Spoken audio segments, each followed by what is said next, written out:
Saudaraku, bayangkan sebidang tanah sekecil noktah di peta, tapi dentumannya bisa mengguncang sejarah peradaban dunia.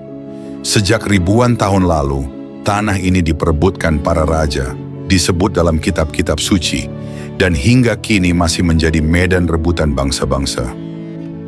Saudaraku, coba kita renungkan, satu tanah tapi jejak para nabi terpatri di atasnya.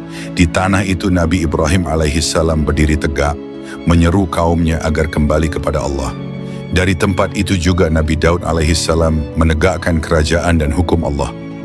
Dan di wilayah itu pula Nabi Sulaiman alaihissalam membangun Baitul Maqdis, saudaraku, lambang kejayaan tauhid yang mengguncang dunia. Kemudian di tanah penuh berkah itu, Nabi Isa alaihissalam diutus, namun ditolak oleh sebagian kaumnya. Dan dari titik suci itulah Rasulullah Shallallahu Alaihi Wasallam diangkat menembus 7 lapisan langit hingga ke Sidratul Muntaha. Tapi, mari kita jujur, saudaraku. Apakah Palestina hanya konflik politik? Kemudian apakah Palestina hanya perebutan tanah? Subscribe. Namun dengarkan ini baik-baik, saudaraku. Palestina bukan sekadar politik, bukan sekadar perebutan wilayah. Palestina adalah tanah nubuat, saudaraku. Kiblat pertama umat Islam.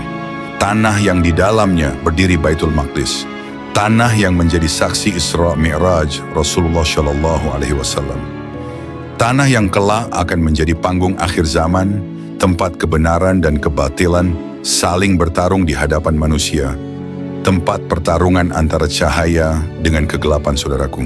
Dan inilah yang membuat Palestina berbeda dengan tanah manapun di dunia. Ia bukan hanya lembaran sejarah, tapi cermin bagi iman kita hari ini. Setiap tetes darah di sana, setiap doa yang dipanjatkan adalah pengingat bahwa janji Allah itu nyata dan nubuat Rasulullah Sallallahu Alaihi Wasallam pasti akan terwujud. Saudaraku, mari kita telusuri lebih dalam.